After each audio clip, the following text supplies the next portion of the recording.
வெற்றி வாழ்வு திருச்சபையினுடைய காலை ஆராதனைக்கு வந்திருக்கிற உங்கள் யாவரையும் நம்முடைய ஆண்டவரும் இரட்சகருமாகிய இயேசு கிறிஸ்துவின் நாமத்தினாலே வாழ்த்தி வரவேற்கிறேன். இன்றைக்கு ஒரு பொதுவான செய்தியை நான் உங்கள் மத்தியில் பகிர்ந்து கொள்ள வேண்டும் என்று விரும்புகிறேன். இன்றைக்கு என்னுடைய பிரசங்கத்தினுடைய தலைப்பு இயேசுவும் சமாரிய ஸ்திரீயும். யோவான் சுவிசேஷம் 4ஆம் அதிகாரத்துக்கு நம்முடைய வேத புஸ்தகத்தை திருப்புவோம். யோவான் சுவிசேஷம் ரொம்ப அற்புதமான ஒரு சுவிசேஷம். இந்த யோவான் சுவிசேஷத்தில் பார்த்தீங்கன்னா 5 பெரிய அடையாளங்கள் இருக்கிறது. 2ஆம் அதிகாரத்தில் நம்ம இயேசு தண்ணீரை திராட்சரசமாக மாற்றின அந்த அற்புத சம்பவம் நடக்கிறதை நாம் காண்கிறோம். 2வது யோவான் 4ஆம் அதிகாரத்தில் சமாரிய ஸ்திரீ ஒரு ஊரையே போய் சுவிசேஷம் அறிவித்து அவள் கொண்டு வருகிறதை நாம் பார்க்கிறோம்.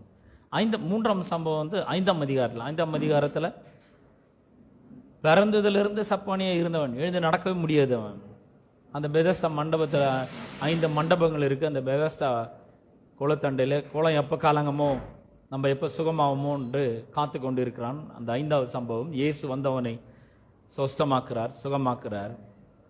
அடுத்தது 9ஆம் அதிகாரத்தில் 4வது சம்பவம் இருக்குது. பிறவி குருடனை இயேசு சுகமாக்குறார், பார்வை அளிக்கிறார் இயேசு அவனுக்கு.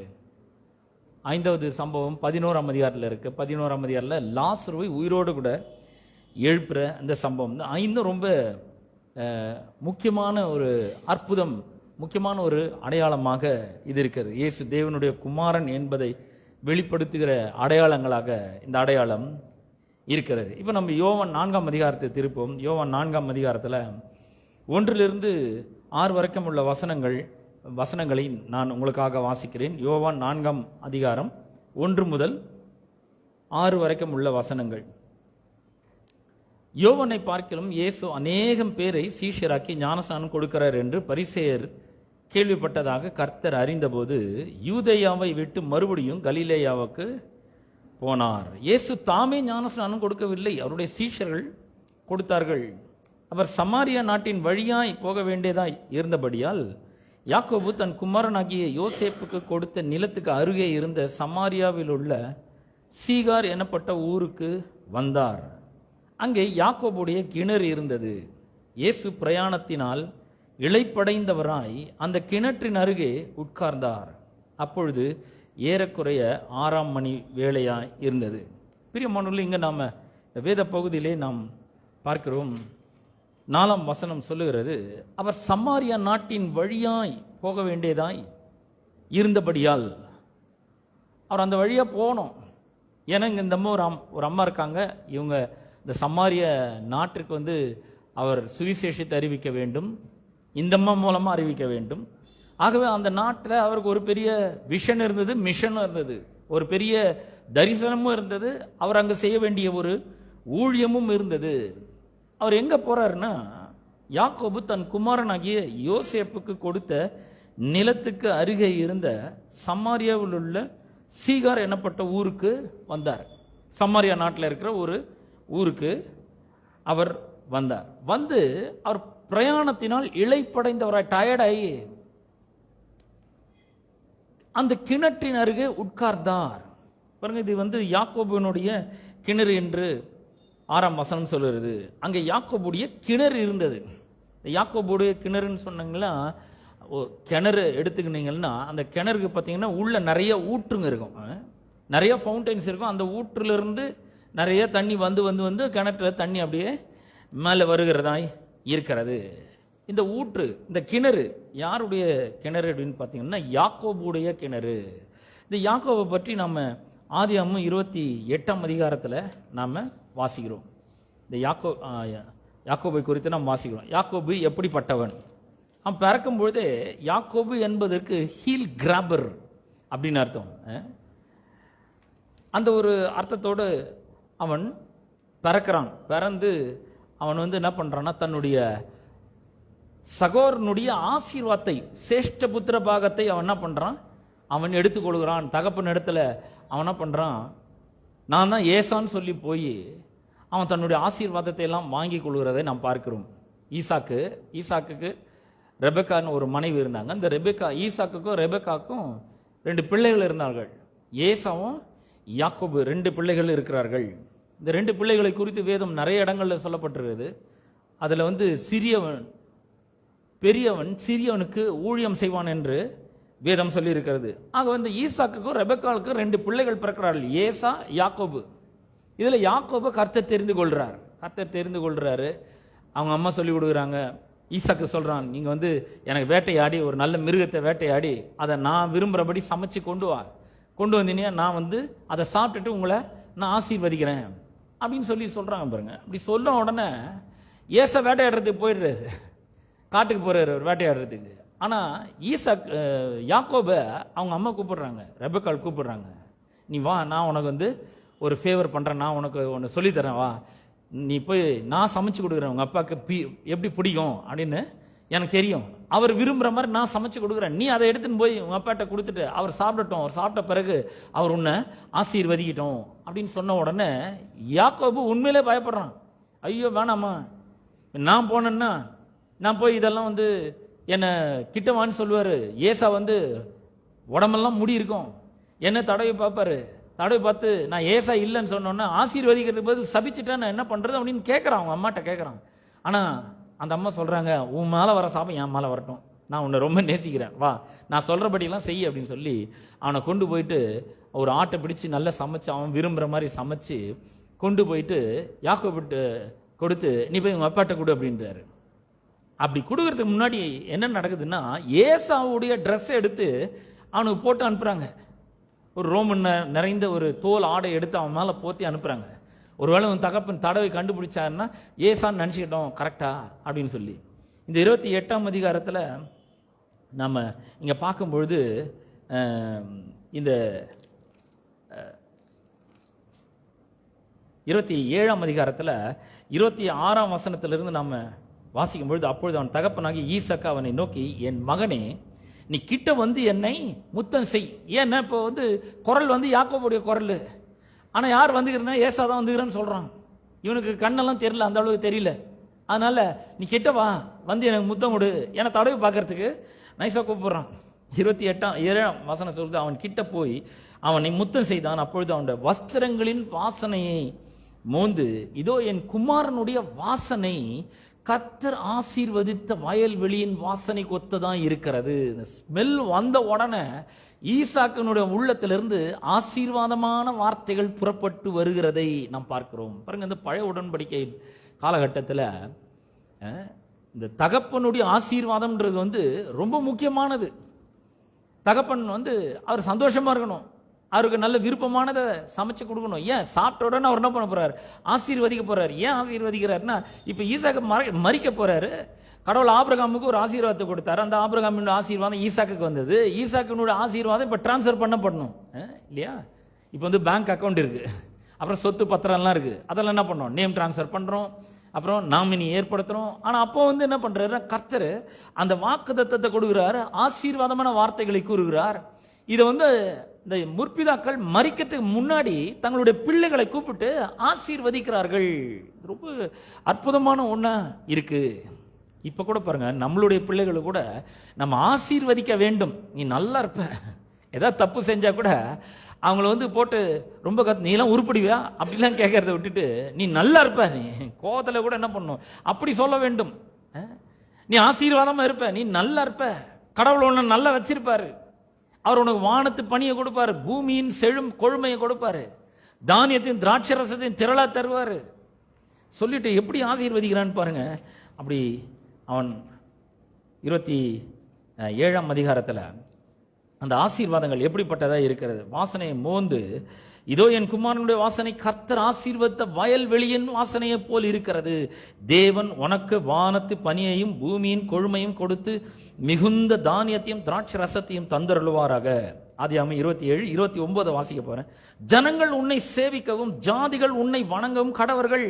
உன் சகோதரருக்கு எஜமானாய் இருப்பாய்.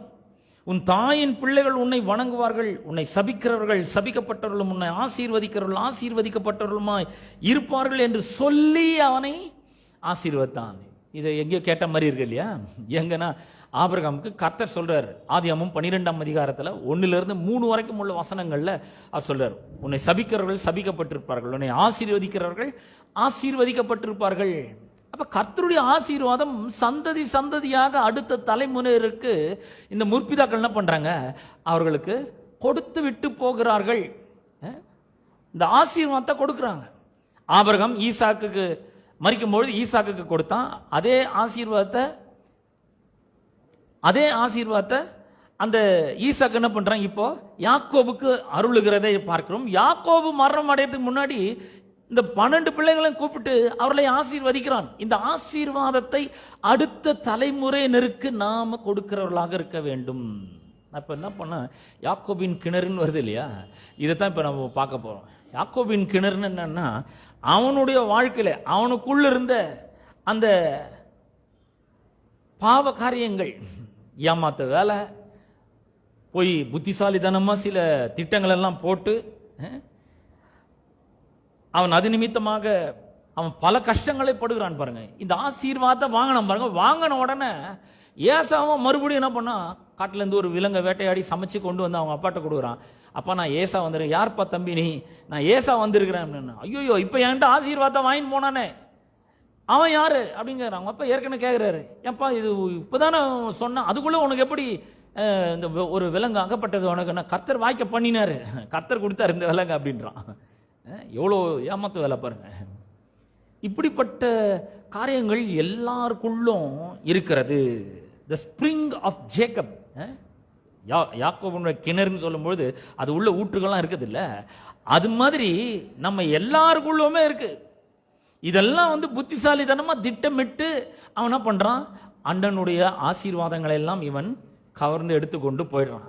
இதெல்லாம் பண்ண உடனே ஏசாக்கு ரொம்ப கோபம் வருது. ரொம்ப கோபம் இவனை எங்க அப்பாவுக்கு துக்கப்படுற நாட்கள் வரும் அப்படின்னா, எங்க அப்பா சீக்கிரத்தில் மரித்து போவாரு, அப்போ இருக்குது அவனை வச்சுக்கிறேன் நான், அவனை கொன்னே போடுறான் அப்படின்னு சொன்ன உடனே, இதை கேட்ட உடனே அம்மாவும் பிள்ளையும் பயந்துடுறாங்க. யாக்கோபும் ரெபெக்காலும் பயந்துட்டு அவனை கூப்பிட்டு, நீ எங்கேயாவது போயிடு, ஒரே நாள்ல 2 பேரை நான் இழக்கணும், அதனால நீ எங்கேயாவது போயிடு அப்படின்னு சொல்லி அவன் ஓடி போகிறான் பாருங்க. ஒன்றும் இல்லை, ஆசீர்வாதமான வார்த்தைகள் மட்டும்தான் இவங்ககிட்ட இருக்குது. இப்போ இவங்க அண்ணனுக்கு பயப்படுறான், சொந்த வீட்டில் இருக்க முடியல. இவன் என்ன பண்ணுறான், ஒரு வனாந்தரத்தில் ஓடுறான், எங்கேயோ போகிறான். வேத புஸ்தகம் சொல்லுகிறது, நீங்கள் அந்த சரித்திரத்தை வாசித்து பார்த்தீங்கன்னா 500 மைல் இப்போ பிரயாணம் பண்ணோம். எங்க அவங்க தாய் மாமா வீட்டுக்கு போனோம், லாபான் வீட்டுக்கு போனோம்னா 500 மைல் இவன் பிரயாணம் பண்ணணும். அப்படி போகிறான் பாருங்க. இன்னும் மாதிரி ஒரு மோசமான ஒரு நிலைமை பாருங்க. சொந்த வீட்டில் இருக்கான், அப்பா இருக்காரு, அம்மா இருக்காங்க, கூட பிறந்தவங்கலாம் இருக்காங்க. இவன் ஒரு மோசமான செயலை செஞ்சதுனால, அவங்க அம்மாவோட கூட்டு சேர்ந்து இந்த மாதிரிலாம் செஞ்சதுனால சொந்த வீட்டை விட்டுட்டு ஓடுகிற ஒரு நிலைமை அவனுக்கு விட்டது. சொந்த வீட்டில் இருக்க முடியல, அப்பாவுடைய அன்பு கிடைக்காது, இனிமேல் அம்மாவுடைய அன்பு கிடைக்காது, உடன் பிறந்தவனுடைய அன்பு கிடைக்காது. இப்போ இவன் தனி ஆளாயிட்டான். அந்த மாதிரி என்ன பண்றான், இவன் ஒரு வனாந்தரத்தில் போறான். அப்படி போகும்பொழுது ஒரு இடத்துல வரான். ஒரு இடத்துல வந்த உடனே அந்த இடத்துல ஒரு கல்லை எடுத்து தன்னுடைய தலைக்கு கீழே வைக்கிறான். தலைக்கு கீழே வச்சுட்டு அவன் தூங்குறான். நான் ஒரு வசனத்தை வாசிக்கிறேன். ஆதியாகமம் 28ஆம் அதிகாரம் 10ஆம் வசனத்தை வாசிக்கிறேன். 10ஆம் வசனம், யாக்கோபு பெயர்செபாவை விட்டு புறப்பட்டு ஆரானுக்கு போக பிரயாணம் பண்ணி ஒரு இடத்துல சூரியன் அஸ்தமித்தபடியினால் அங்கே தங்கி அவ்விடத்து கற்களில் ஒன்றை எடுத்து தன் தலையின் கீழ் வைத்து அங்கே நித்திரை செய்யும்படி படுத்து கொண்டான்.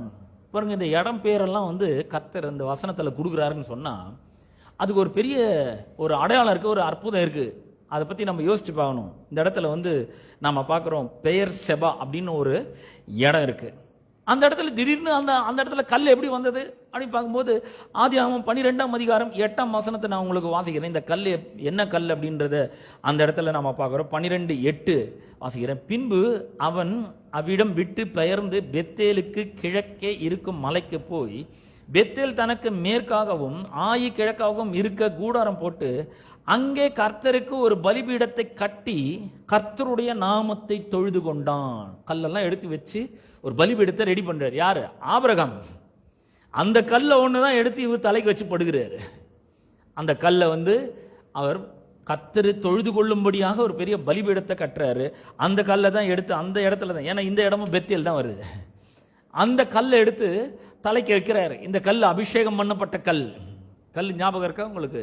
தானியேல் கையில் பேர்க்கப்படாத ஒரு பெரிய கல் புரண்டு வந்ததுன்னு பார்க்குறோம். கர்த்தராகிய இயேசு கிறிஸ்து பற்றி தான் அந்த கல் சொல்லப்பட்டிருக்கிறது.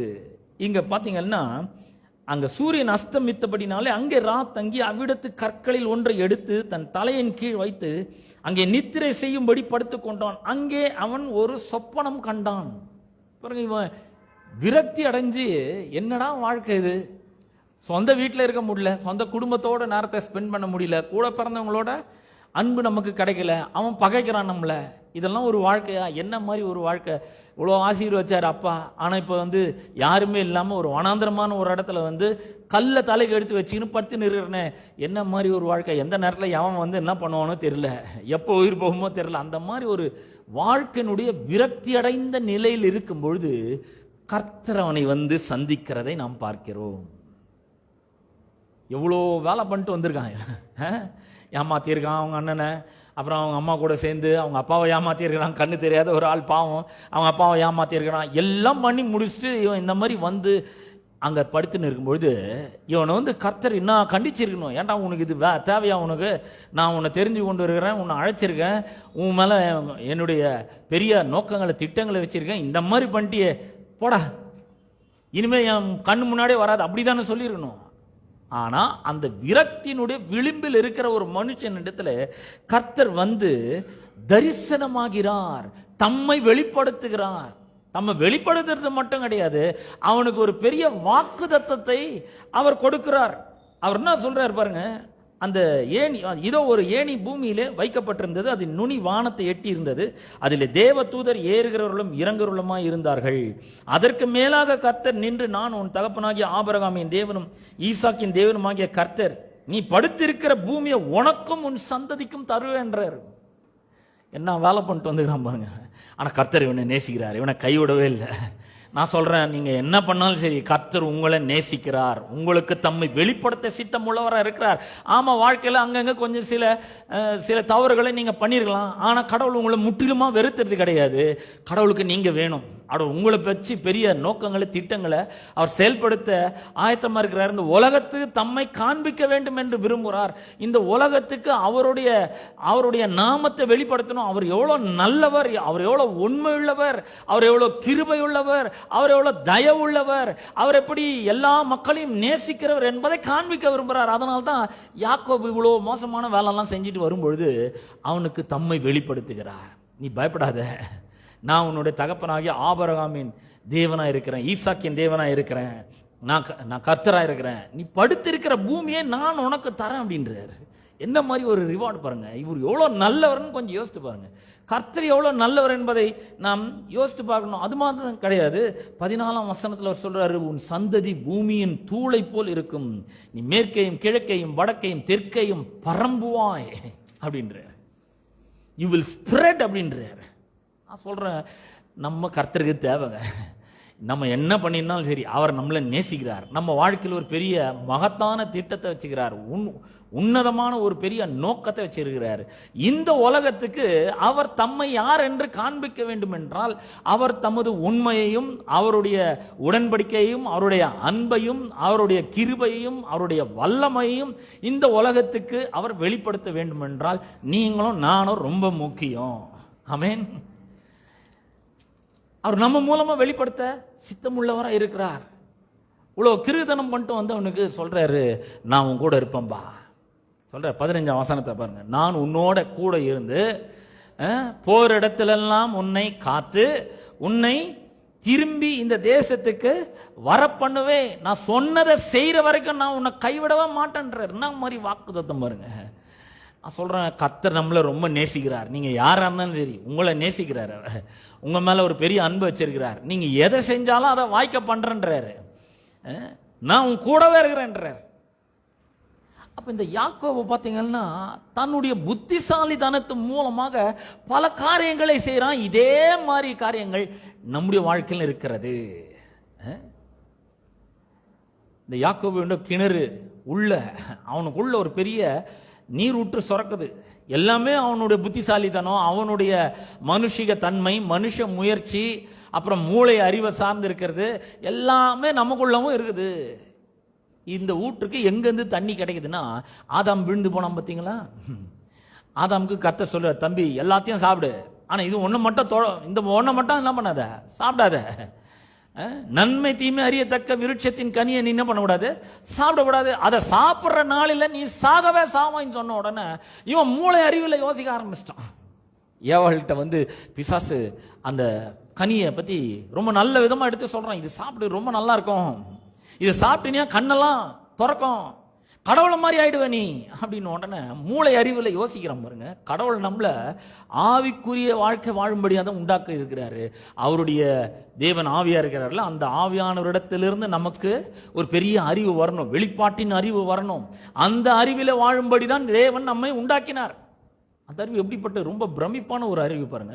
ஆதாம்கிட்ட கடவுள் வந்து உண்டாக்கின எல்லா ஜீவராசிகளையும் கொண்டு வந்து ஆதாம் இவர்களுக்கு என்ன பேரிடுவானோன்னு பார்க்கும்படி அவன் முன்னாடி கொண்டு வர்றாரு. ஆதாம் எல்லாத்துக்கும் பேரிடுவான். அவன் பேரிடுற விதமா பார்த்தீங்கன்னா சும்மா பேர் வைக்கல. இன்னைக்கு நம்ம பசங்களுக்கு பேர் வைக்கிறோமே, என்னென்னமோ வச்சு பேர் வைக்கிறோம், அந்த மாதிரி வைக்கலாம.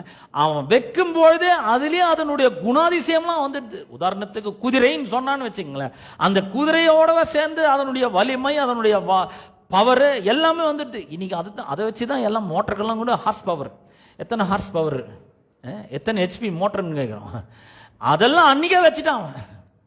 அவன் ஒரு வார்த்தை சொல்லும் பொழுதே, சிங்கம் சொல்லும் பொழுது அதனுடைய கம்பீரம், அதனுடைய வீர நடை, அவன் அந்த விலங்கு காட்டுக்கு ராஜாவா இருக்கணும், எல்லாம் சேர்த்து அந்த பேர்லயே வந்துட்டு பாருங்க.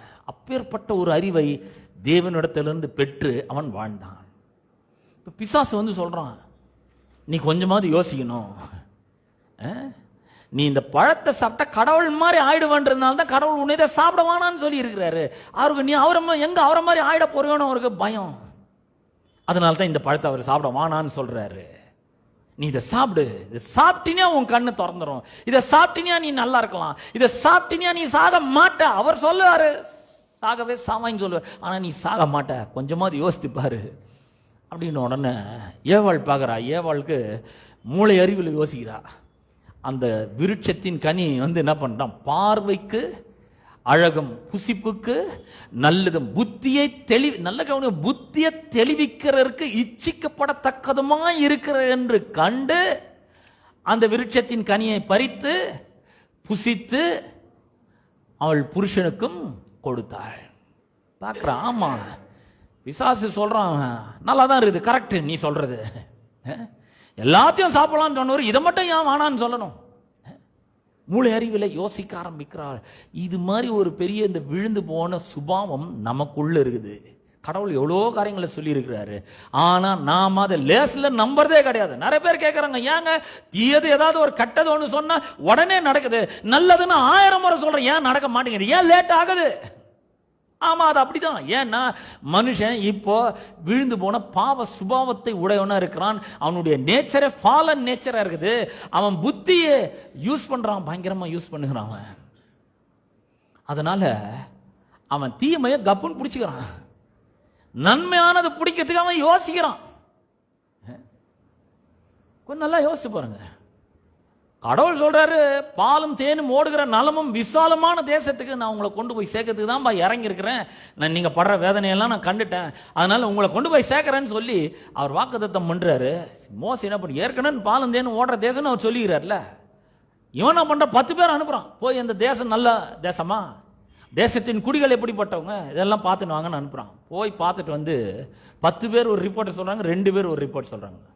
10 பேர் சொல்றாங்க, ஆமாங்க நாங்க போய் வந்த தேசம் நல்ல தேசம் தான், அது உண்மையாவே பாலும் தேனும் ஓடுற தேசம் தான். 13ஆம் அதிகாரத்தில் இருக்குது, இதெல்லாம் நீங்க வாசித்து பாருங்க. அது உண்மையாவே பாலும் தேனும் ஓடுற தேசம் தான், இதோ அதனுடைய கனியெல்லாம் கொண்டு வந்துட்டான்.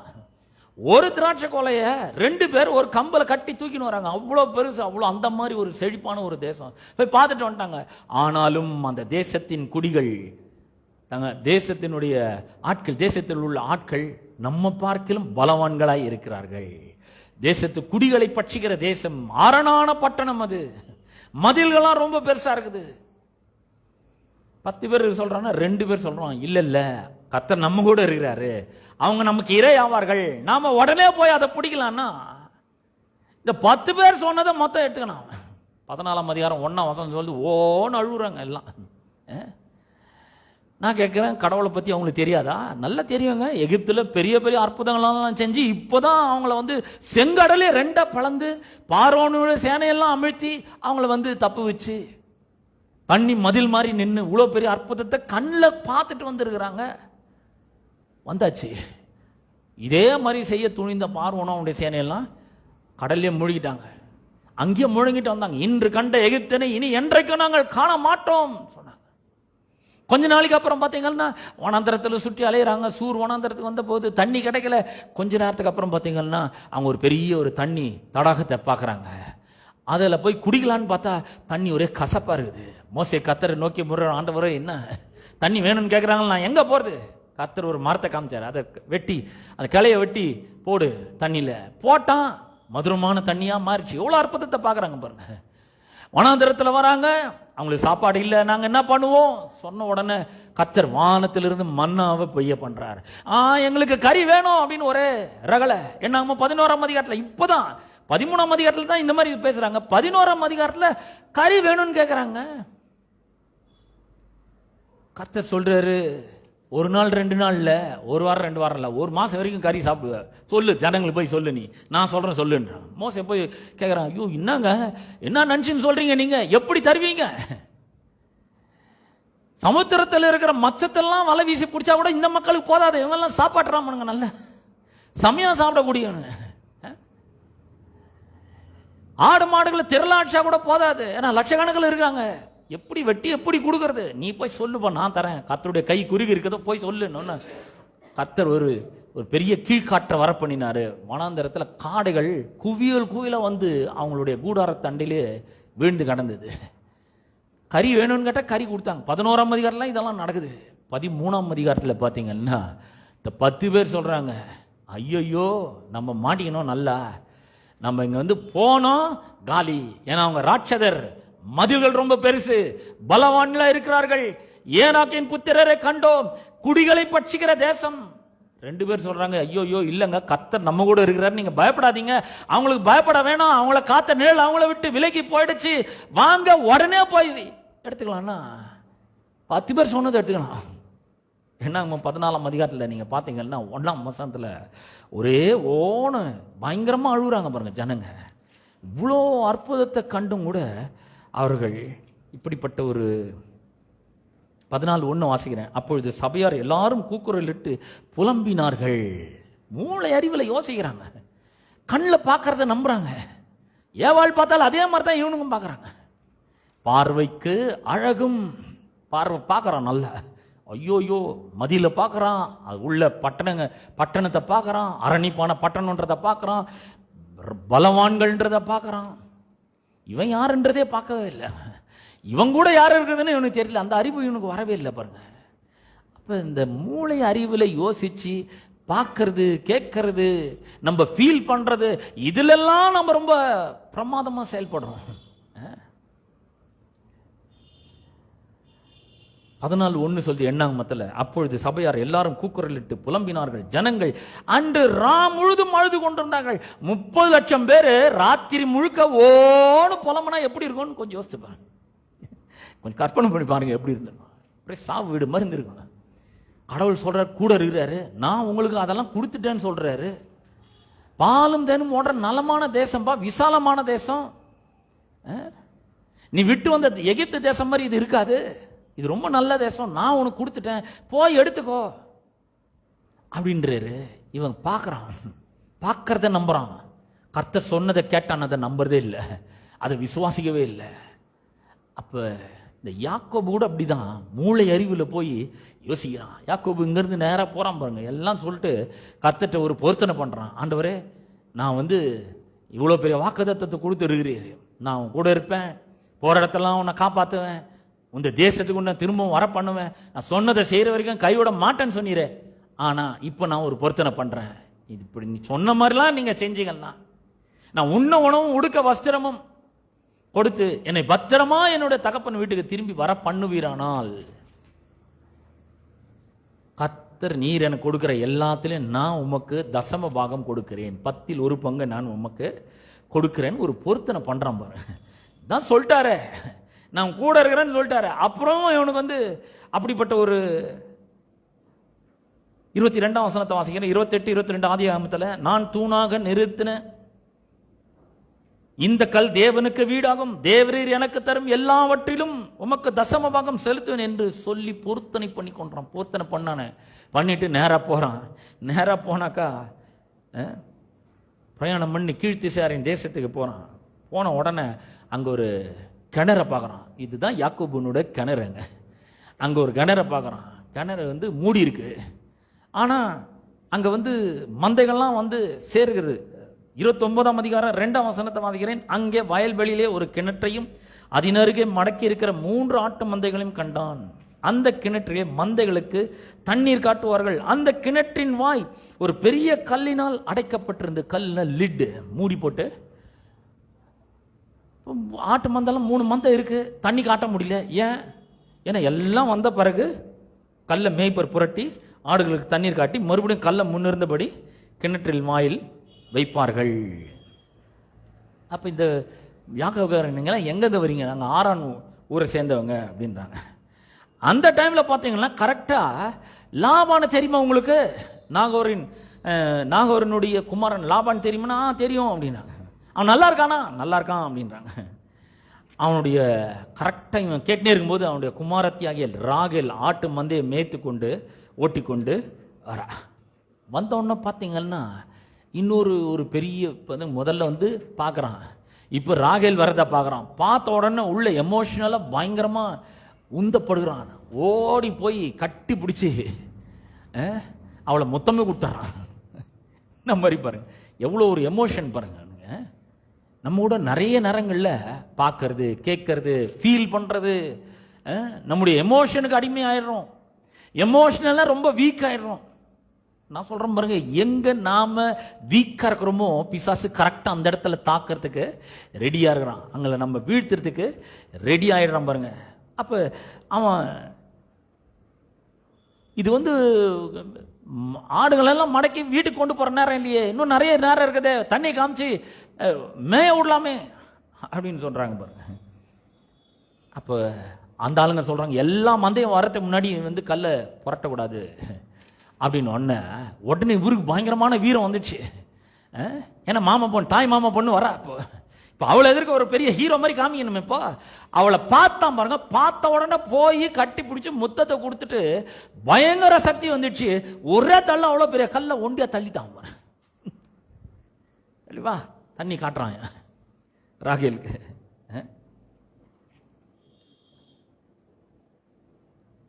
என்ன மாதிரி ஒரு, நான் சொல்றேன், இதே மாதிரி ஃபவுண்டைன்ஸ், இதே மாதிரி ஆதாம்னுடைய ஃபாலன் நேச்சரு, ஜேக்கப்னுடைய எமோஷனு, இந்த ஐம்புலன்கள், மூளை அறிவின்படி வாழ்றது, இயற்கைக்கு அப்பாற்பட்ட விதத்தில் நம்ம எதையும் எதிர்பார்க்காம இருக்கிறது, சூப்பர் நேச்சுரலா கர்த்தர் நம்முடைய பிரச்சனைகளுக்கெல்லாம் ஒரு பெரிய தீர்வை வச்சிருக்கிறாருன்றத அறியாம இருக்குது. இது எல்லாமே நம்ம எல்லாருக்குள்ளவுமே இருக்குது, எல்லாம் இருந்தது.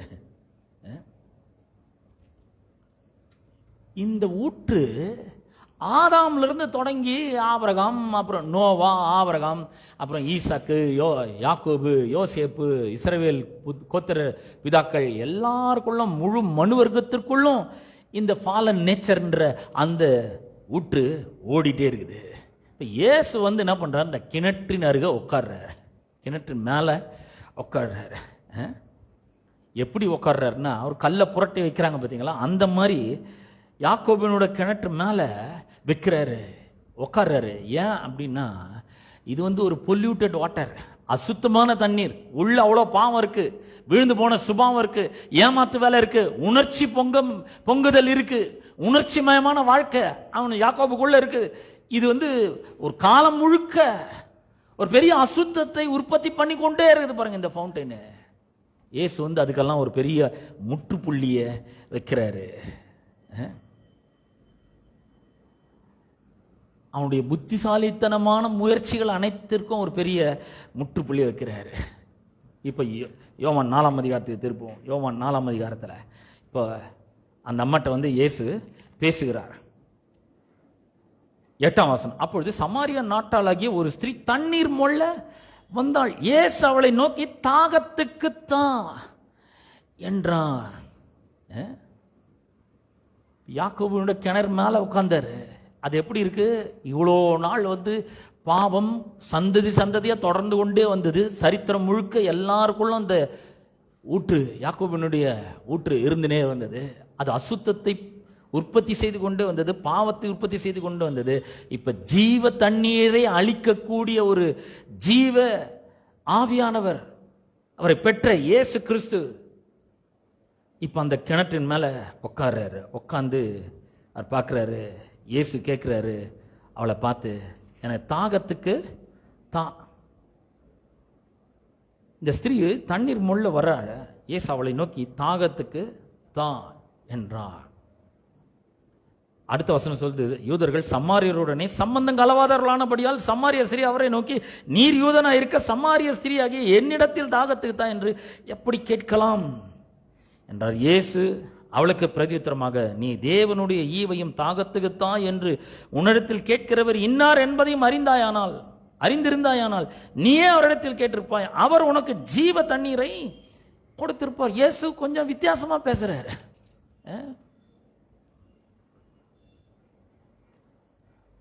இயேசு வந்து ரெடியா இருக்கிறார். யாரெல்லாம் வந்து தாகமா வராங்களோ அவங்களுக்கு இந்த ஜீவ தண்ணீரை கொடுக்க அவர் ரெடியா இருக்கிறார். இயேசு தண்ணி தான் கேட்கிறாரு. இதனுடைய அர்த்தம் என்ன, இதை எப்படி புரிந்து கொள்றது அப்படின்னு பாத்தீங்கன்னா, இயேசு உண்மையாவே அங்க இளைப்படைந்தவராக தான் வந்து உட்கார்றாரு, தாகத்துக்கு தான் கேட்கிறாரு. ஆனா இதுக்கு பின்னாடி ஒரு பெரிய ஆவிக்குரிய ஒரு அர்த்தம் இருக்கிறது.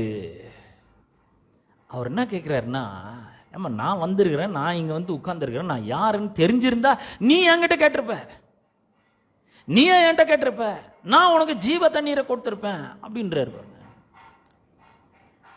இயேசு என்ன கேட்கிறாருன்னா, இந்த அம்மாவுடைய பயபக்தி, இந்த அம்மாவுடைய பக்தி, அவளுடைய அன்பு,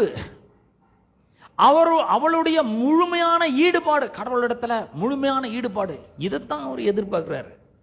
அதாவது இதை இப்படி சொல்றேன், நாம கடவுளிடத்துல வரும்பொழுது, கடவுளுடைய பிரசன்னத்திலே நேரத்தை செலவிடுகிறதுல நம்ம மகிழ்ச்சியா இருக்கிறோமா, பிரியமா இருக்கிறோமா, இஷ்டமா இருக்கா? நமக்கு நம்முடைய மகிழ்ச்சி, நம்முடைய பிரியம், நம்முடைய இஷ்டம், நம்முடைய இன்பம் எதுல இருக்கிறது?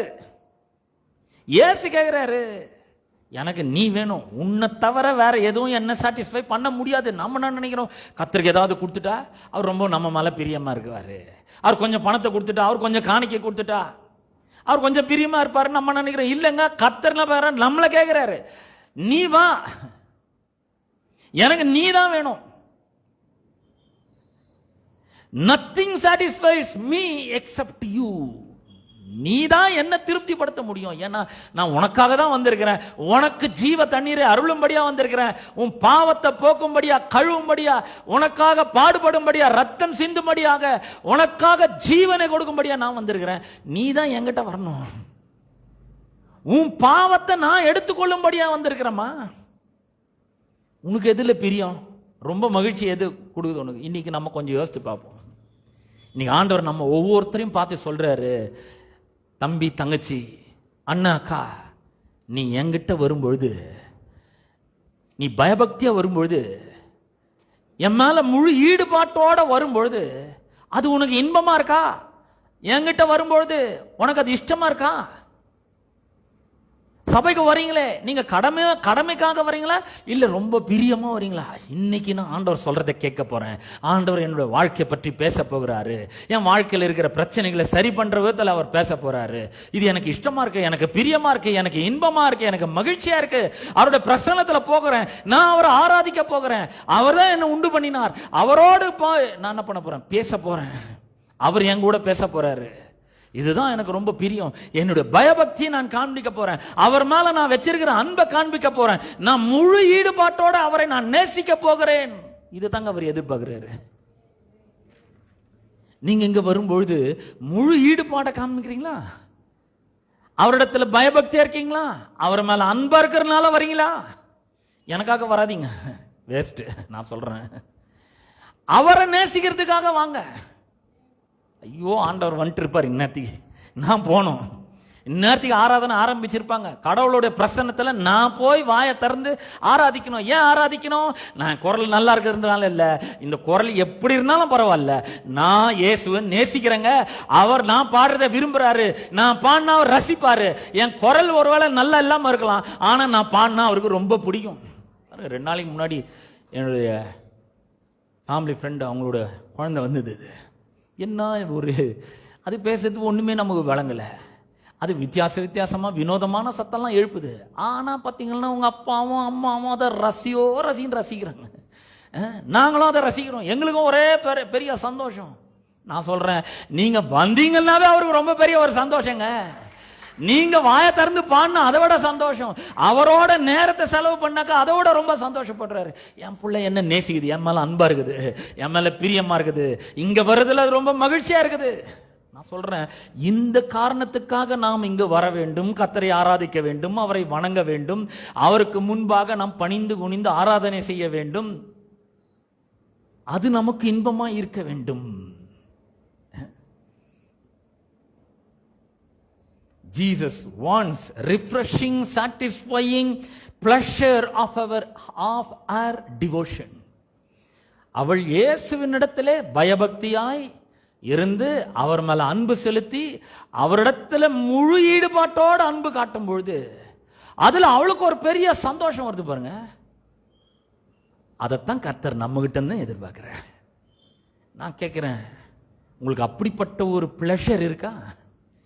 சிலருக்கு நல்ல சாப்பாடு, கொஞ்சம் நல்லா ஸ்பைசியா இருக்கணுங்க.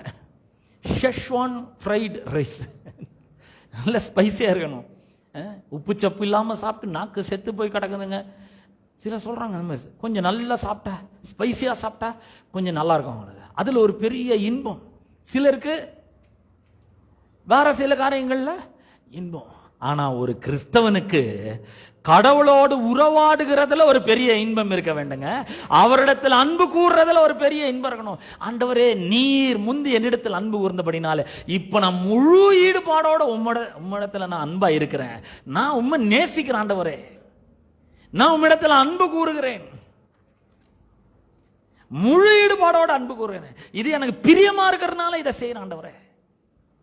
ஏதோ இந்த பாஸ்டர் சொல்றாருன்றதுக்காக இல்ல, எல்லாரும் என்ன பாக்குறாங்கன்றதுக்காக நான் கையை தூக்கி ஆராதிக்கல, உண்மையாவே உம்மிடத்துல நான் அன்பா இருக்கிறேன் அப்படி சொல்லணுங்க. அதுக்காக நம்ம கர்த்தரை ஆராதிக்க வேண்டும். கர்த்தர் அதைத்தான் சொல்றாரு இங்க. நம்ம பாத்தீங்கன்னா, ஆகவேதான் மற்ற கிறிஸ்தவர் அல்லாதவர்கள் பாத்தீங்கன்னா தினந்தோறும் பூஜை சொல்றாங்க.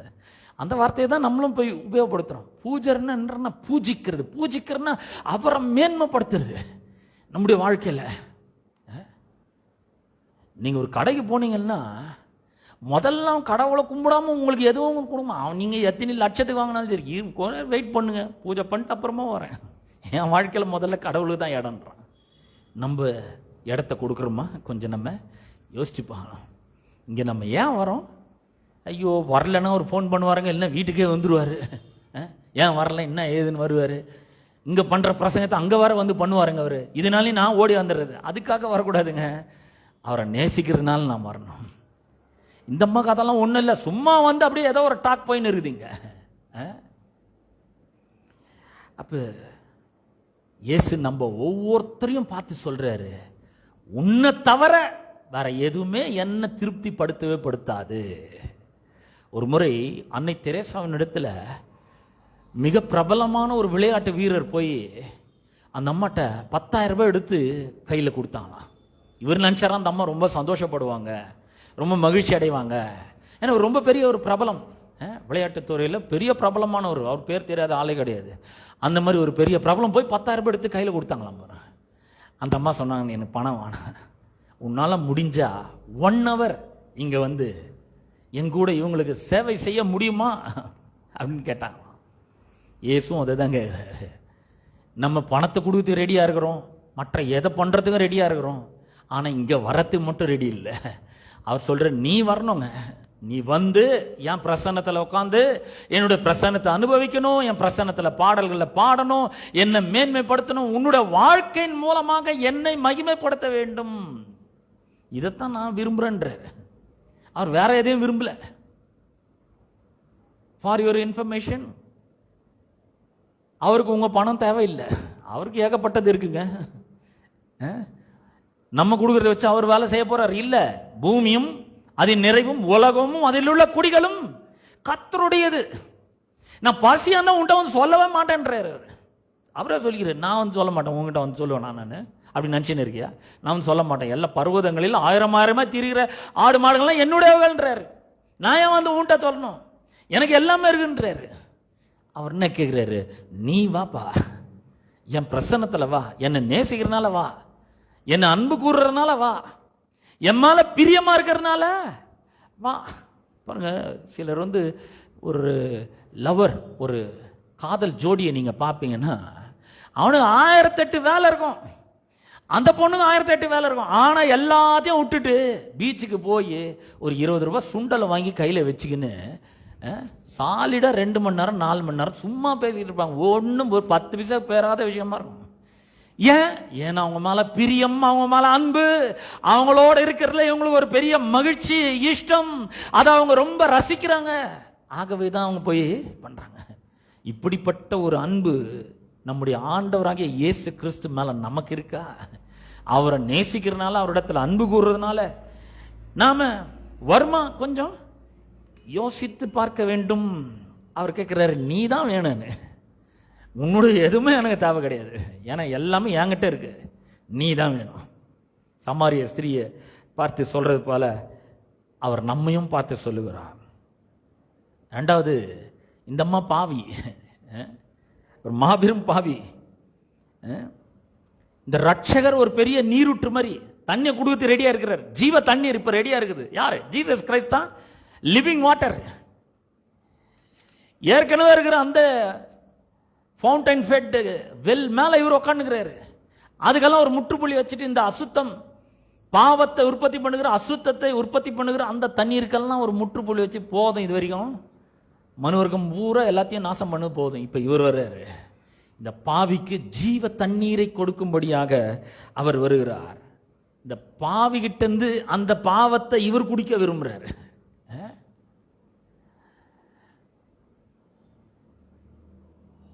The sinner drank of the Savior and the Savior drank of the sinner, and both were satisfied.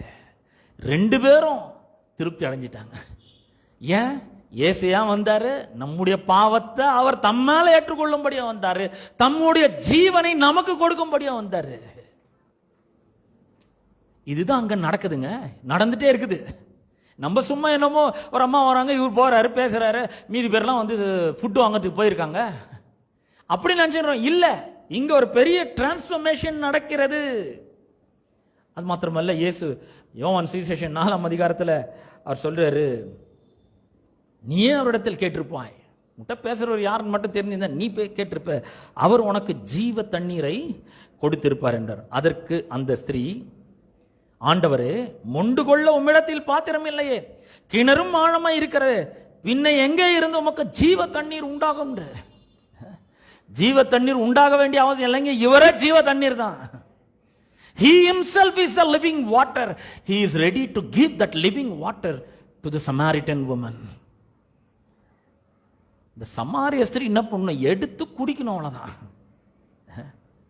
அந்த மகன் இந்த கணத்தை எங்களுக்கு கொடுத்தாரு, எங்களுடைய பிதாவாகிய யாக்கோபை பார்க்கல நீர் பெரியவரா? அவரும் அவருடைய பிள்ளைகளும் அவர் மிருக ஜீவன்களும் இதிலே குடித்தது உண்டே என்றாள். எல்லாரும் இதுல குடிச்சிருக்காங்க.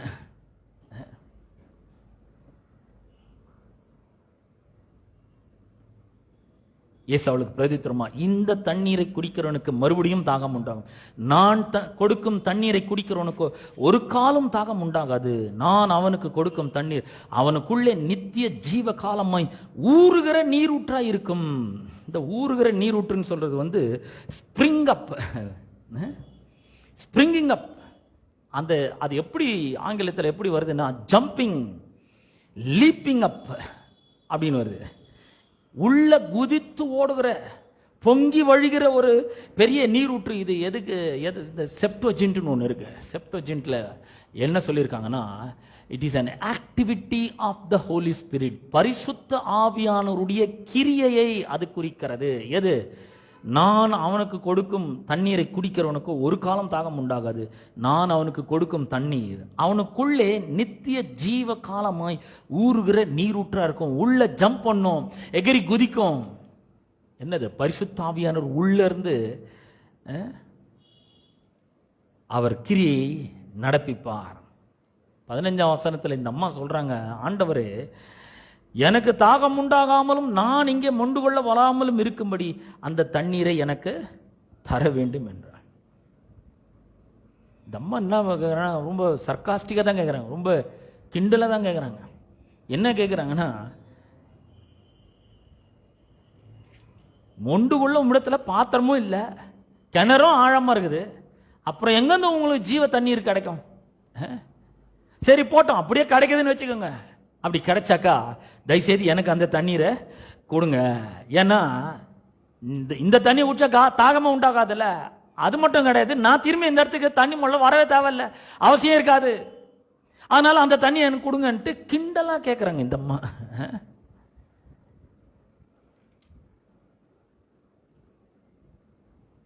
அது இயேசு சொல்றாரு, சரி நீ போய் உன் புருஷனை இங்க அழைத்து கொண்டு வா அப்படின்றாரு.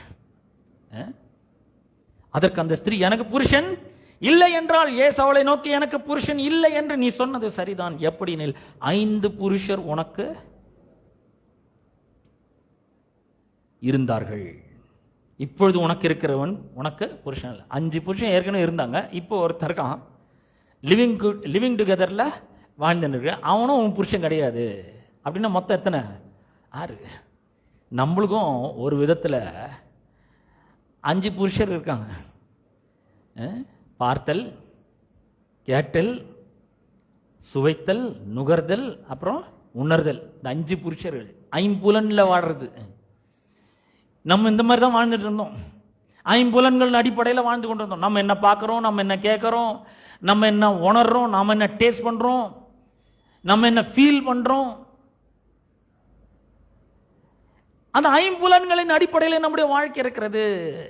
இப்பொழுது உனக்கு இருக்கிறவன் உனக்கு புருஷன் இல்லை அப்படின்னா 6 அப்படின்றது நம்முடைய விழுந்து போன மனுஷிக தன்மையை அது குறிக்கிறது. விழுந்து போன மனுஷன். ஏன்னா 6ஆவது நாளில் தான் மனுஷனை கர்த்தர் என்ன பண்ணாரா? சிருஷ்டித்தார். இப்போ இங்க என்ன சொல்றது? 5 பேர் உனக்கு இருந்தாங்க, இப்போ உனக்கு இருக்கிற புருஷன் கிடையாது. அதாவது நீ மேல இருந்து உண்டாக்கப்பட்டவ, சரீரம் மண்ணினால் உண்டானது. ஆனா தேவன் தம்முடைய ஜீவ சுவாசத்தை உனக்குள்ள ஊதி இருக்கிறார். இதெல்லாத்தையும் இழந்து போயிட்ட. அதனால இந்த பூமியில் இருக்கிற எதுவுமே உன்னை சாட்டிஸ்ஃபை பண்ண முடியாது, எதுவும் திருப்தி படுத்த முடியாது. உன்னுடைய இருதயத்தை ஒருபோதும் திருப்திப்படுத்தவே முடியாது. அதனால தான் பார்க்குறோம், நம்ம ஏகப்பட்ட கோடி கோடியா பணத்தை பண்றாங்க, பதுக்குறாங்க. ஆனா அது அவங்களுக்கு திருப்தி இல்லை. திரும்ப திரும்ப திரும்ப திரும்ப என்னதான் பண்ண போறாங்கன்னு தெரியல. நம்ம யோசிப்போம், என்னதான் இதெல்லாம் வச்சு என்ன பண்ண போறாங்க? திருப்தி படுத்தவே முடியாது. என்னதான் இருந்தாலும் ஒரு வெற்றிடம் இருதயத்துல இருந்துனே இருக்கும். எப்ப இது சாட்டிஸ்ஃபை ஆகும், எப்ப அந்த வெற்றிடம் நிரப்பப்படும்னா, பரலோகத்திலிருந்து வருகிற ஜீவ தண்ணீர் நமக்கு வேணுங்க. அது இருதயத்துல பிக்ஸ் ஆகும்போது தான் நம்மளுடைய இருதயம் திருப்தி அடைய முடியும். இயேசுதான் அந்த ஜீவ தண்ணீராய் இருக்கிறார். இயேசு நம்முடைய 7th ஹஸ்பண்ட் இருக்கிறார். பாருங்க, ஒரு வசனத்தை உங்களுக்கு வாசிக்க வேண்டும் என்று விரும்புகிறேன். 2 கொரிந்தியர் 11ஆம் அதிகாரம் 2ஆம் வசனத்தை நான் வாசிக்கிறேன். 2 கொரிந்தியர் 11:2. நான் உங்களை, பாருங்க பவுல் எப்படி சொல்றார், நான் உங்களை கற்புள்ள கன்னிகையாக கிறிஸ்து என்னும் ஒரே புருஷனுக்கு ஒப்பு கொடுக்க நியமித்தபடியால் we have been engaged with Jesus Christ who is our husband. We are his bride. நாம் அவருடைய மணவாட்டியா இருக்கிறோம், அவர் நம்முடைய புருஷனா இருக்கிறார். 7th husband. அவர் மட்டும்தான் நம்மளை சாட்டிஸ்ஃபை படுத்த முடியும். அப்ப பாருங்க, ஜீவ தண்ணீரை தருவேன்னு சொல்லிட்டு அவள் எப்படிப்பட்டவள் என்பதை அவளுக்கு காண்பித்து, அவள் எவ்வளவு பெரிய பாவ நிலையில் இருக்கிறாள் என்பதை காண்பித்து விட்டு அதுக்கப்புறம் என்ன பண்றாரு, சில மத விவாதங்கள்லாம் கொடுக்குறது. என்னங்க நாங்க இங்க ஆராதிக்கணும், நீங்க எருசலேம்ல ஆராதிக்கணும்லாம் சொல்றீங்களே அப்படிலாம் சொல்றாங்க. சொன்ன பிறகு அவர் தம்மை மேசியாவாக அவளுக்கு வெளிப்படுத்தி காண்பிக்கிறதை நாம் பார்க்கிறோம். யோவான் சுவிசேஷம் 4ஆம் அதிகாரத்தை திருப்போம். ஒரு முக்கியமான விஷயத்தை சொல்றதுக்காக தான் இந்த பிரசங்கத்தையே நான் பண்றேன். யோவான் சுவிசேஷம் 4ஆம் அதிகாரத்துக்கு திருப்புவோம். அந்த இடத்துல 19ஆம் வசனம் சொல்லுகிறது. அப்பொழுது அந்த ஸ்திரீ அவரை நோக்கி, ஆண்டவரே, நீர் தீர்க்கதரிசி என்று காண்கிறேன் அப்படின்னு சொல்லிட்டு சில மத காரியங்களை பற்றி பேசுறாங்க, வர்ஷிப் பத்தி பேசுறாங்க. இவ்வளவு நேரம் ஜீவ தண்ணீர் பத்தி பேசினாரு, இப்ப வர்ஷிப் பத்தி பேசினாரு. பாவத்தை, அவள் ஒரு பாவியா இருக்கிறான்றதை காமிச்சிட்ட பிறகு தேவன் ஆவியா இருக்கிறார், அவரை தொழுது கொள்வர்கள் ஆவியோடும் உண்மையோடும் அவரை தொழுது கொள்ள வேண்டும் அப்படின்னு சொல்ற எல்லாம் சொல்லி முடிச்ச பிறகு 26ஆம் வசனத்தில் அவர் சொல்றாரு, அதற்கு இயேசு, உன்னுடனே பேசுகிற நானே அவர், நான் தாமா மேசியா. நீ யாரை நம்பிட்டு இருக்கியோ, யார் கிறிஸ்து எனப்படுகிற மேசியா வருகிறார் என்று அறிவேன், அவர் வரும்போது எல்லாவற்றையும் நமக்கு அறிவிப்பார்னு நீ நினைச்சுக்கிறிய, அவர் தான் நான். இப்ப நான் உன்கிட்ட பேசிட்டு இருக்கிறேன், நான் தான் அந்த மேசியா, நான் தான் அந்த அபிஷேகம் பண்ணப்பட்டவர், நான் தான் அந்த கிறிஸ்து. தம்மை வெளிப்படுத்துகிறார் பாருங்க. வெளிப்படுத்தி முடிச்ச பிறகு 28ஆம் வசனம், அப்பொழுது அந்த ஸ்திரீ தன் குடத்தை வைத்து விட்டு ஊருக்குள்ளே போய் ஜனங்களை நோக்கி, நான் செய்த எல்லாவற்றையும் ஒரு மனுஷன் எனக்கு சொன்னார், அவரை வந்து பாருங்கள், அவர் கிறிஸ்து தானோ என்றாள். என்ன மாதிரி ஒரு டிரான்ஸ்ஃபர்மேஷன் என்பதை நீங்க கொஞ்சம் இந்த இடத்துல யோசித்து பார்க்க வேண்டும்.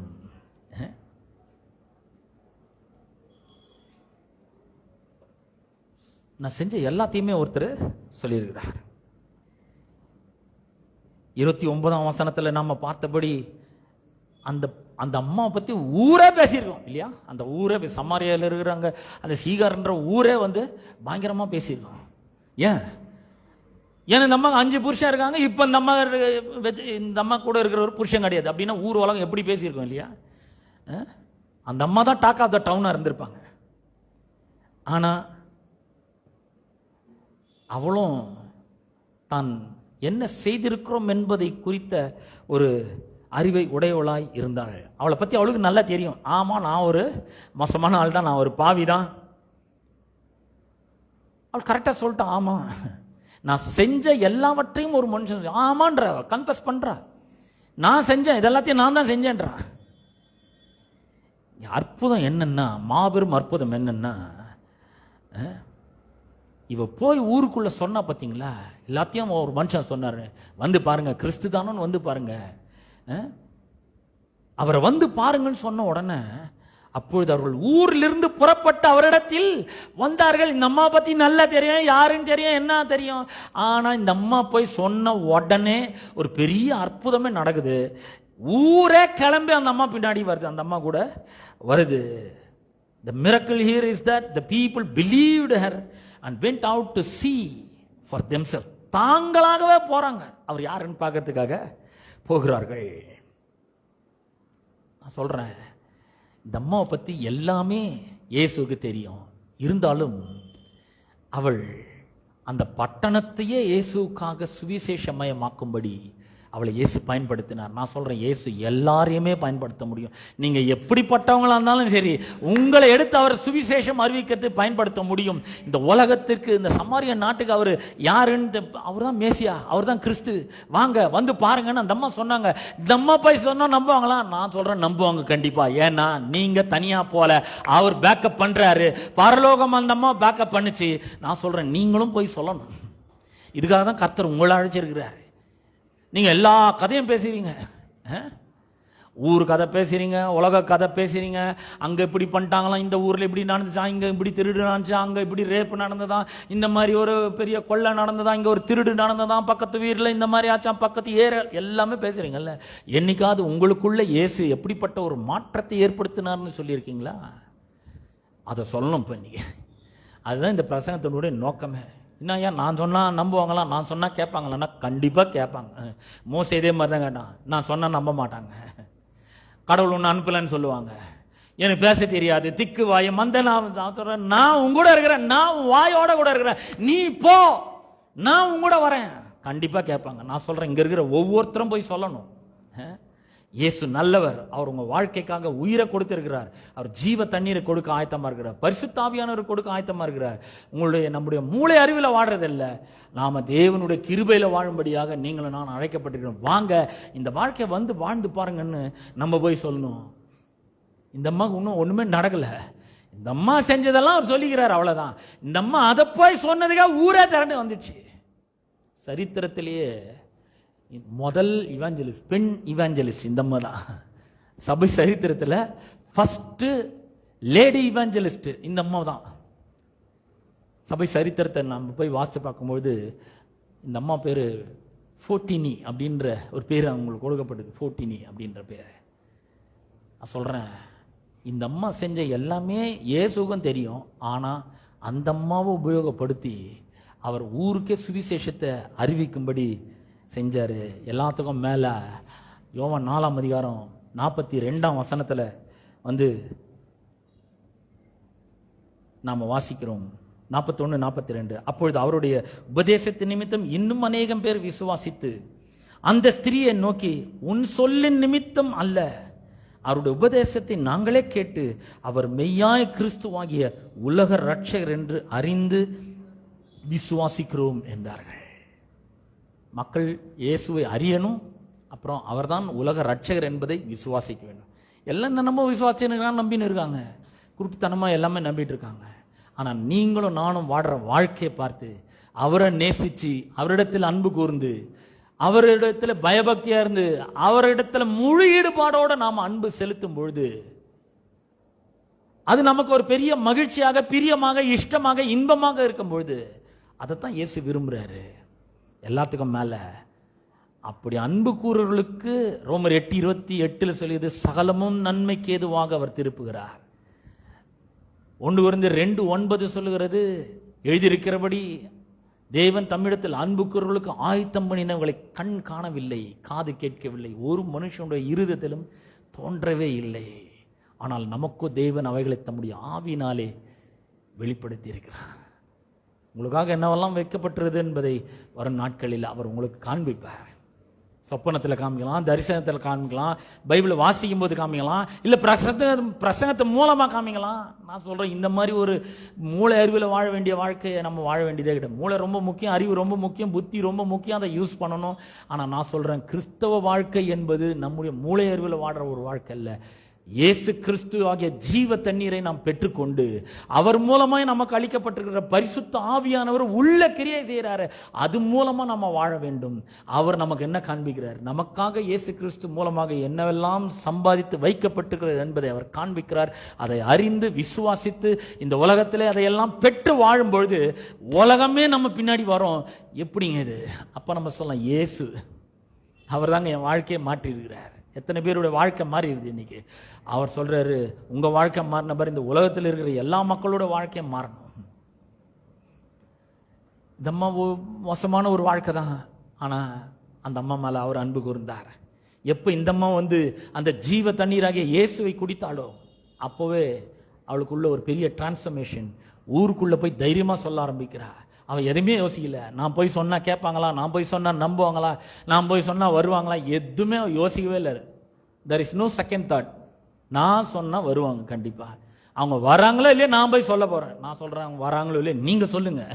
நீங்க போய் என்ன பண்ணுங்க, பக்கத்துல அக்கத்துல சொல்லணும், வாங்க இந்த மாதிரி சத்தியத்தை போதிக்கிற ஒரு சபை இருக்கிறது, வெற்றி வாழ்வு திருச்சபை இருக்கிறது, அங்க வார்த்தை போதிக்கப்படுறது, கிறிஸ்துவின் பிரசன்னம் இருக்கிறது, நாங்க போய் வாழ்க்கை நல்லா இருக்குது. முதல்ல இதெல்லாம் நீங்க விசுவாசிக்கணும், உங்க வாழ்க்கை மாறணும். ஆமென்.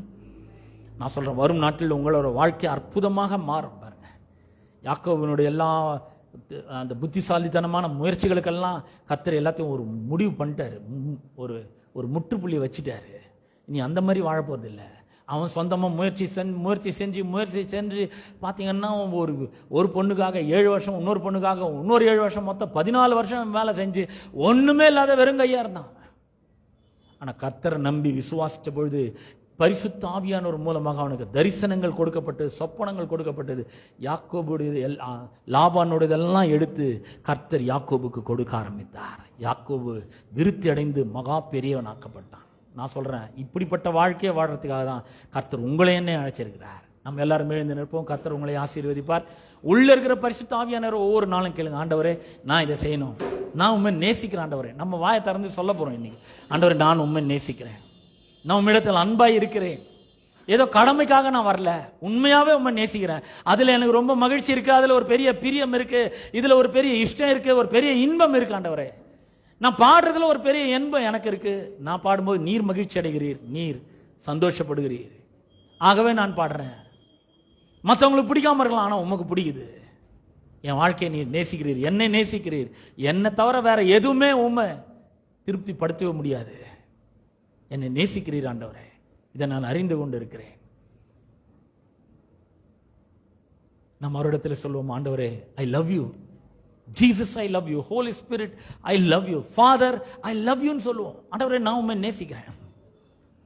இப்படி சொல்லும் பொழுது உண்மையாக டெய்லி நம்ம சொல்லணும். உள்ள பரிசுத்த ஆவியானவர் இருக்கிறார். பிரச்சனைகள் வரும்பொழுது உள்ள நோக்கி பார்க்கணும். Activity of the Holy Spirit, உள்ள பரிசுத்த ஆவியானுடைய கிரியை இருக்கு. அவர் உள்ள இருந்து பேசினே தான் இருக்கிறார், டெய்லி பேசுறாரு நம்ம கிட்ட. அவர் நமக்காக இயேசு கிறிஸ்து என்னவெல்லாம் சம்பாதிச்சு வச்சிருக்கிறார்ன்றதை பேசுறார். சுகம் உங்களுடையது, ஆசீர்வாதம் உங்களுடையது, நன்மைகள் உங்களுடையது, எல்லாம் உங்களுடையது.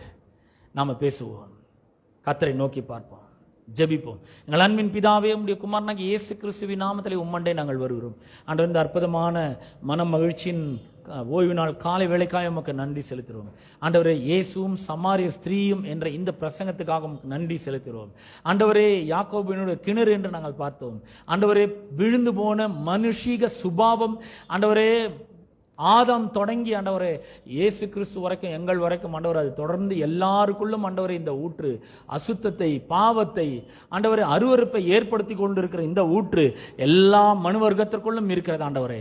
இதுக்கெல்லாம் ஒரு பெரிய முற்றுப்புள்ளியை வைக்கும்படியாக ஜீவ தண்ணீராக நீர் அந்த கிணற்றின் மேல வந்து உட்கார்ந்து அதுக்கு ஒரு பெரிய க்ளோசரை போட்டு மூடிய போட்டு மூடி இனிமேல் இந்த ஜீவ தண்ணீரை கொடுக்க நீர் ஆயத்தமா இருக்கிறதுக்காக உமக்கு ஸ்தோத்திரம் ஆண்டவரே.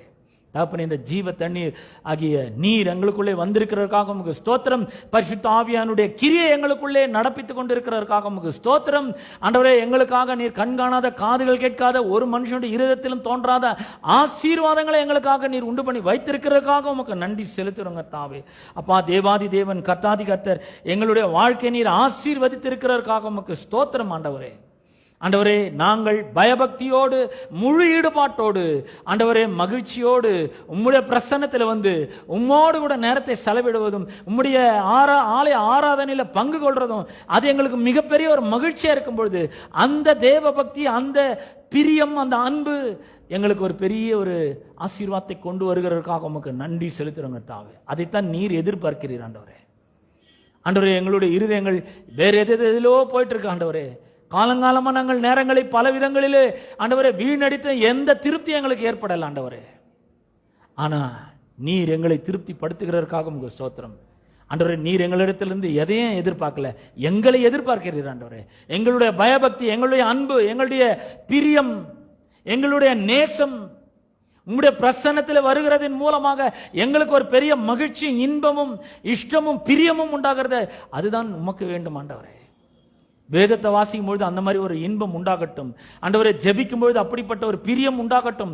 உம்மை நேசிக்க, உம்முடைய வார்த்தையை நேசிக்க, வாசிக்க எங்களுக்கு உதவி செய்யும்படியா ஜெபிக்கிறேன். உம்மோடு உறவு கொள்றதுல ஒரு பெரிய இஷ்டமும் பிரியமும் ஆண்டவரே மகிழ்ச்சியும் உண்டாகிறதுக்காக உமக்கு நன்றி செலுத்துறோம் ஆண்டவர். அதைத்தான் நீர் எதிர்பார்க்கிறீர் எங்களிடத்திலிருந்து ஆண்டவரே. கர்த்தாவே, அவள் அப்படிப்பட்ட ஒரு பெரிய பாவத்தை செய்திருந்தாலும் அவளை எடுத்து ஒரு பெரிய சுவிசேஷகையாக நீர் டிரான்ஸ்ஃபர்மேஷன் பண்ணிருக்கிறதுக்காக உமக்கு நன்றி செலுத்துறோம். எங்களை நீர் உபயோகப்படுத்தும்படியாக எங்களுடைய வாழ்க்கை உம்முடைய கரத்திலே நாங்கள் அர்ப்பணிக்கிறோம். இந்த ஜீவ தண்ணீராகிய கிறிஸ்துவை நாங்கள் குடிக்கிறோம் ஆண்டவரே. உள்ளே பரிசுத்த ஆவியானுடைய கிரியை நடக்கிறதுக்காக உமக்கு ஸ்தோத்திரம். ஒவ்வொரு நாளும் ஆண்டவரே பரிசுத்த ஆவியானவர் எங்களுக்கு எதிராக வருகிற எல்லா சவால்களையும், எல்லா பிரச்சனைகளையும் நாங்கள் ஜெயிக்கிறதற்கு வேண்டி எல்லாவற்றையும் எங்களுக்கு சாதகமாக திருப்புகிற உமக்கு நன்றி செலுத்துகிறோம். பரிசுத்த ஆவியானவர் எங்களுக்கு உதவி செய்கிறதற்காக உமக்கு ஸ்தோத்திரம். உள்ள நாங்கள் நோக்கி பார்க்க எங்களுக்கு உதவி செய்வீராக. எங்களை கூட வல்லமையா எடுத்து பயன்படுத்துவீராக. அக்கம் பக்கத்திலும் எதிர்க்கவும், எங்க தெருவிலையும், எங்களுடைய நகர்லையும், எங்களுடைய ஊர்லையும் ஆண்டவரே பட்டணத்தையே சுவிசேஷமயமாக்க எங்களுக்கு உதவி செய்யும்படியாக நாங்கள் ஜெபிக்கிறோம். எங்களை அதற்கென்று வல்லமையா எடுத்து பயன்படுத்துவீராக. வரும் நாட்களில் அப்படிப்பட்ட அற்புதங்கள் நடக்கட்டும் என்று ஜெபிக்கிறேன். அருமையான சத்தியத்தை கேட்ட மக்களுக்காக ஜெபிக்கிறேன். அவர்களுடைய வாழ்க்கை இயற்கைக்கு அப்பாற்பட்டவற்றிலே மாற்றப்பட்டு இருக்கிறதுக்காக உங்க ஸ்தோத்திரம். ஆண்டவர் இந்த டிரான்ஸ்ஃபர்மேஷன் அவர்கள் போய் சொல்லட்டும் என்று ஜெபிக்கிறேன். ஆண்டவரே இவர்களுடைய வாழ்க்கை கண்டு அநேக மக்கள் ரட்சிக்கப்பட கிறிஸ்துவண்டை வரநீர் உதவி செய்யும்படியா ஜெபிக்கிறேன். ஆண்டவரே இந்த அம்மா போய் சொன்ன உடனே ஊரே கிளம்பி வந்துச்சு. அது போல ஆண்டவரே இந்த மதுரவாயில் பட்டணமே உள்ள வரட்டும் என்று நாங்கள் ஜெபிக்கிறோம். ஆண்டவரே உம்மை அறிந்து கொள்ளட்டும், விசுவாசிக்கட்டும். வரும் நாட்டில் இதெல்லாம் நாங்கள் காண்கிறதற்காக உமக்கு ஸ்தோத்திரம். தொடர்ந்து ஜனங்களை ஆசீர்வதிப்பீராக. வியாதியோடு வந்திருக்கிற ஒவ்வொருவருக்காக ஜெபிக்கிறேன். வியாதி நீங்க சுகம் உண்டாகட்டும், பலன் உண்டாகட்டும், ஜீவன் உண்டாகட்டும் என்று ஜெபிக்கிறேன். குறைவோடு தாழ்ச்சியோடு ஆண்டவரே கடன் பிரச்சனையோடு வந்திருக்கிற ஒவ்வொருவருக்காக ஜெபிக்கிறேன். இயேசுவின் நாமத்தினாலே அவர்களுடைய வாழ்க்கையில செழிப்பும் ஆசீர்வாதம் உண்டாகட்டும் என்று ஜெபிக்கிறேன். எல்லா நன்மைகளும் மலை போல குவியட்டும் என்று ஜெபிக்கிறேன். பொருளாதார விடுதலை அவர்களுக்கு உண்டாகட்டும் என்று ஜெபிக்கிறேன். ஆண்டவரே தொடர்ந்து மக்களை ஆசீர்வதியும். துதி கன மகிமை எல்லாவற்றும் ஒருவருக்கே நாங்கள் செலுத்துகிறோம். இயேசுவின் நாமத்தில் ஜெபிக்கிறோம் பிதாவே, ஆமென். நம்முடைய கர்த்தராகிய இயேசு கிறிஸ்துவின் கிருபையும் பிதாவாகிய தேவனுடைய அன்பும் பரிசுத்த ஆவியானவருடைய ஐக்கியமும் பாதுகாப்பும் வழிநடத்தலும் இன்றும் என்றும் சதா காலங்களிலும் நம் அனைவரோடும் என்றும் இருப்பதாக. ஆமென், ஆமென். God bless you all. ஒரு பாடலை பாடி கலந்து